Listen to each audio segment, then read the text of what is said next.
If you're about to have a baby and you're curious about how they're going to monitor your baby during labor or potentially even during pregnancy, this is the video where I'm going to be breaking down all things fetal monitoring to include continuous and intermittent.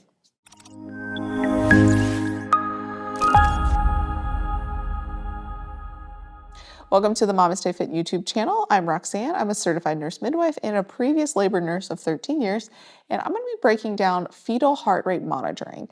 Recently, an article came out by the New York Times discussing continuous fetal monitoring, and is this the reason for our high C-section rate here in America? And we're just going to discuss the history of continuous fetal monitoring. What are the benefits? What are the limitations? And how do we decide which is the best option for us in labor? So fetal monitoring is a continuous fetal monitoring tracing of both baby's heart rate as well as your contraction pattern. Based off of tracing the heart rate and the contractions, we get these little squiggles on a fetal heart rate tracing that shows both, again, the contractions as well as baby's heart rate. And we're looking at a few things with their heart rate. One, we're looking at the fetal heart rate baseline. So what is baby's baseline heart rate or average heart rate over at least 10 to 30 minutes? And that should ideally be between 110 and 160. And then we're looking about the variability. The variability tells us how well oxygenated a baby is at that time. And we're looking for the beat to beat changes because no heart rate should be the exact same the entire time. We want that variability in the beat to beat amplitude changes. So we want moderate variability ideally. So we're looking at that variability and the baseline. And then the next thing we're looking for, are there any increases or an acceleration, which is a good thing. It's a sign of oxygenation. Or are there any decreases in their heart rate? And then there's three main types of decreases that we're looking for. Each type of decrease means something else.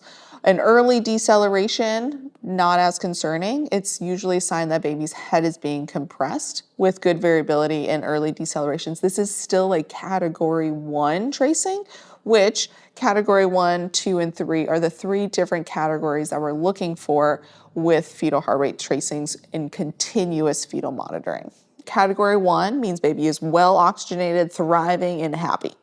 Category 2 is a little bit of a gray window of like maybe baby's not thriving as much, maybe there's a little bit of deoxygenation and maybe some insults. Something is going on where we need to continue to monitor baby in this category 2 type tracing. And then the third category is baby has some sort of issue that we need to respond to, some sort of insult, deoxygenation, and needs to be born hopefully soon with that category 3. So category 1, baby is fine. Category 3, baby is not fine. And then the category 2 is, again, this wide range of baby probably is okay, but maybe not be okay because it's getting closer to that category 3.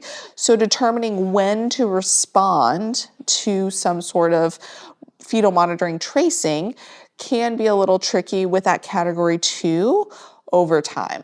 The other two decelerations that you could have is a variable decel and a late deceleration. Variable decels are usually some sort of cord compression, but can be concerning if they're happening a lot, very deep, as well as that variability is being affected, as well as the late decelerations are a sign of something going on with the blood flow from the placenta to the baby, whether it's the placenta's function, just a decrease in blood flow because you're laying on your back, or something is going on with the placenta's function and transporting those oxygens and nutrients to the baby that we would want to address. And usually a late deceleration is the decel that we would like to avoid the most. That is the deceleration that is most likely causing harm to a baby or a sign that baby is not enjoying what's happening in labor. So all of these things that we learn now with all of the different categories, all of the different accelerations, decelerations, baselines, variability, the things that we're looking for, all of these things we've learned since the implementation of continuous fetal monitoring over the years, and the standards have changed throughout the years to be better and hopefully improve care. So originally, continuous fetal monitoring was created in hopes that it would help decrease the risk of cerebral palsy or perinatal death in newborns But over the years since its implementation, and it is now 2025, this has not been the case. It has not decreased the rates of cerebral palsy or perinatal deaths or morbidity to babies since its implementation. There are lots of things and there's nuance around it, but it's important to know that because it was originally not intended to be used for everybody. It's really, and most people do recommend it for high-risk pregnancies and labors and births, but not necessarily always for a low-risk pregnancy. And in other countries, such as the UK, they use routinely the other option of intermittent auscultation for low-risk pregnancies. So just to recap, continuous fetal monitoring is where we're monitoring baby's heart rate and the contractions continuously using external monitors or internal monitors, giving us a tracing that tells us how well is baby doing in the womb. Based off of that tracing, we can determine is it category 1, 2, or 3, and then we determine next steps based off of those categories, looking at the baseline, the variability, and again, those accels or decels. Originally was intended to help decrease the rates of perinatal death, cerebral palsy, just neonatal outcomes in general. But since its implementation, it actually has not decreased those numbers. And in many other countries, the routine thing to do during labor is to monitor babies intermittently when they are low risk. And then if there are signs or indicators or they become high risk, that is when you then transfer and switch over to the continuous fetal monitoring.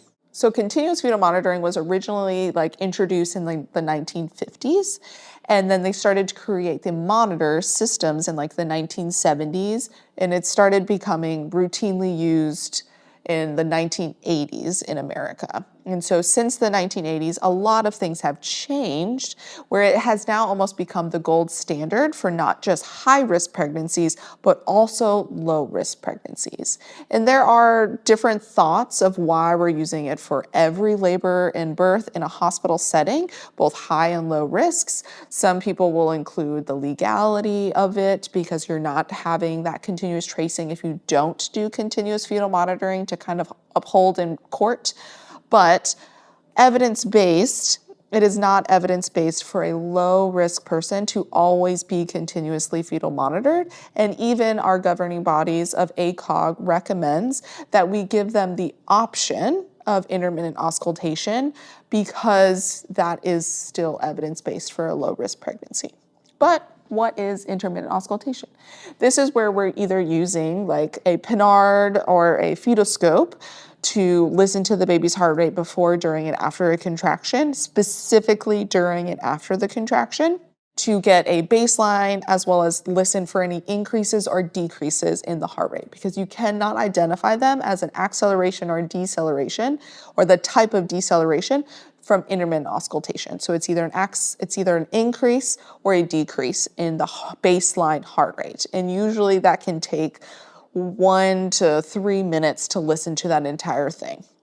And then you listen to that baby routinely throughout labor, either every 15 minutes or every 30 minutes.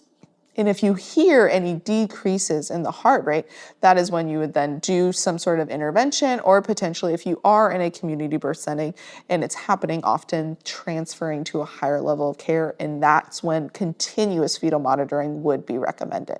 This is a non-invasive option that, again, you can use the fetoscope or Pinard horn to listen to the baby before, during, and after, or you can use a Doppler ultrasound as an alternative, which is usually the easier one that many people are using today, which is a Doppler ultrasound, placing it on the belly, listening to the baby again before, during, and after the contraction.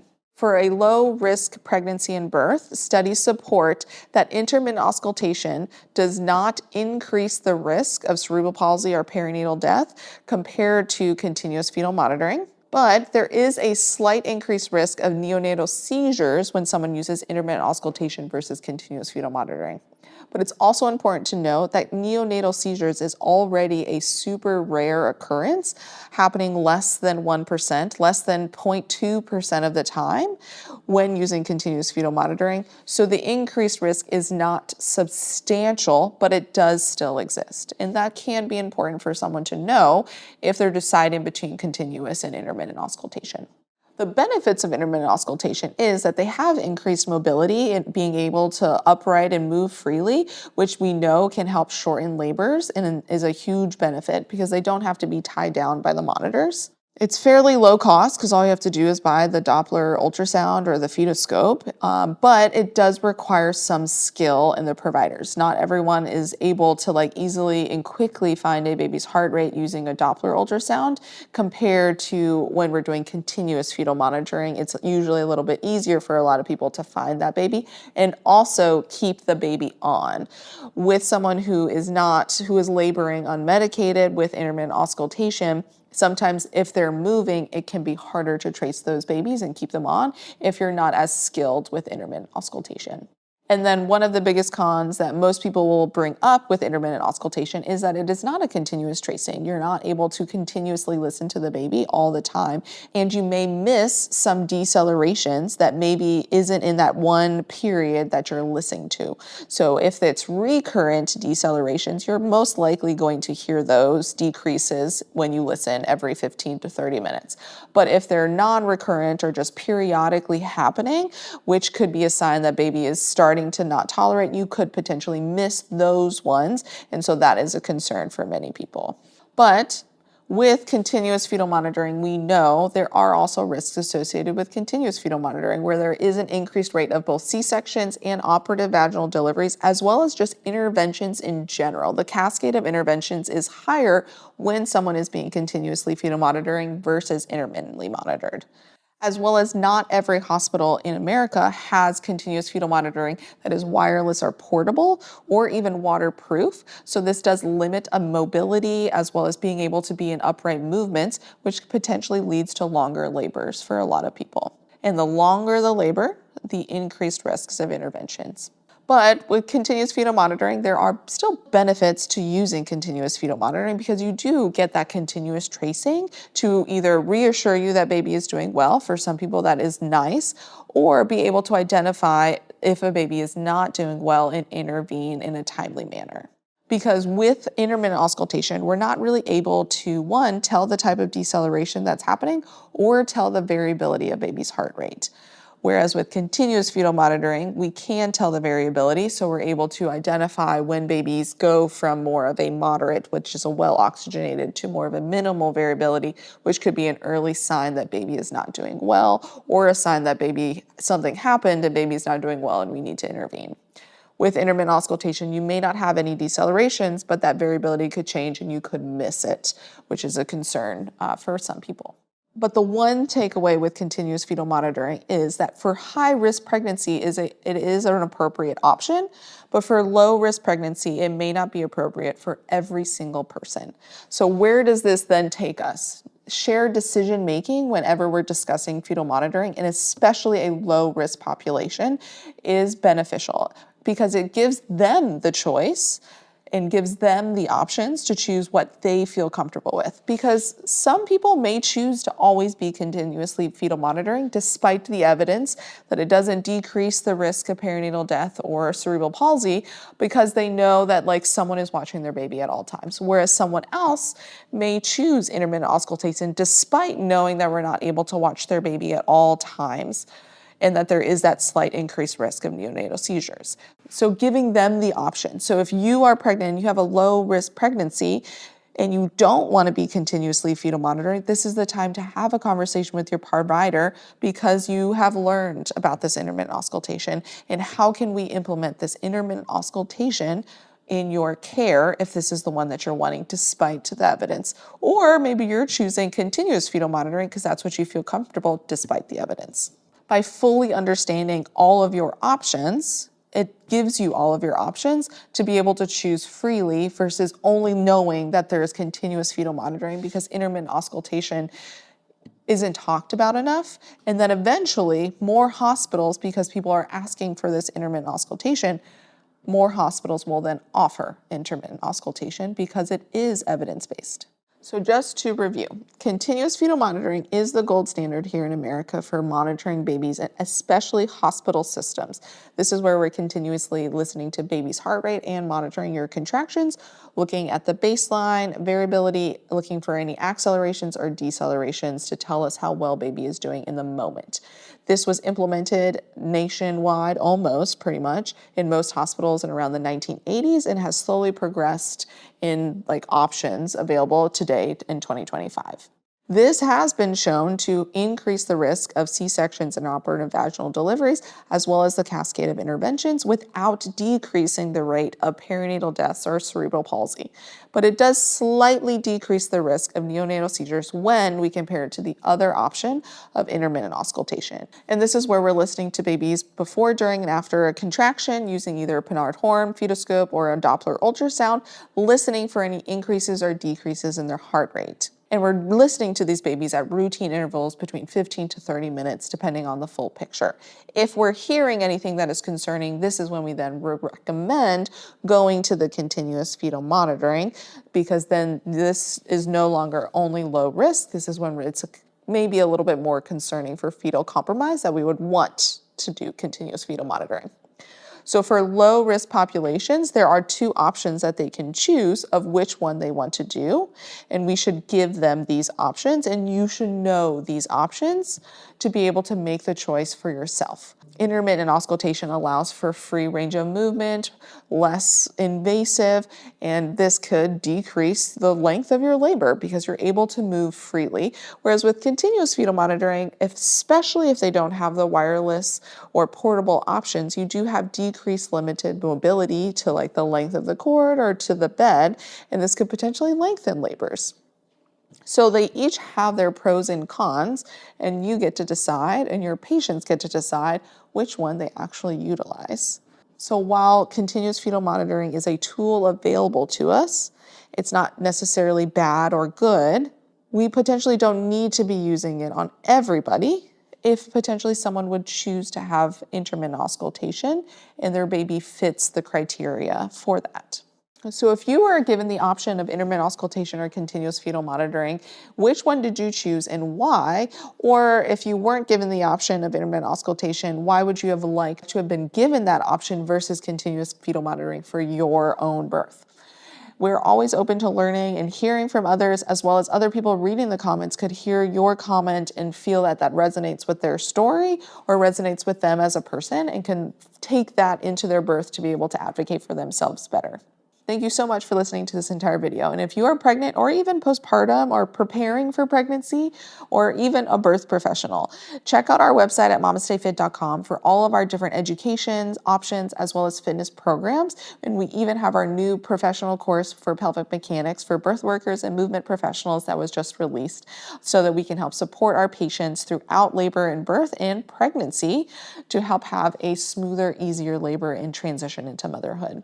And if you are pregnant or postpartum and you're wanting to check out any of our fitness programs or education programs, we have an online childbirth education program as well as a prenatal fitness program in two formats, a on-demand version as well as a traditional list with demo videos, where you can kind of pick and choose which ones you like, where you can move through the program at your own pace. And with the on-demand also comes with educational information for every week of pregnancy. Both of them are synced to your week of pregnancy, and we're always looking to help support you throughout your pregnancies with comment sections so that you can ask us questions if you need help. Our postpartum preparation course covers how to prepare for postpartum for both you and baby, as well as we have our postpartum fitness program that helps you recover from birth and then get back to doing the sports and moving in a way that you would like to. So check out any of our offerings at mamastayfit.com, and you can use code YouTube10 to get 10% off any of our offerings as a thank you for listening to this entire video.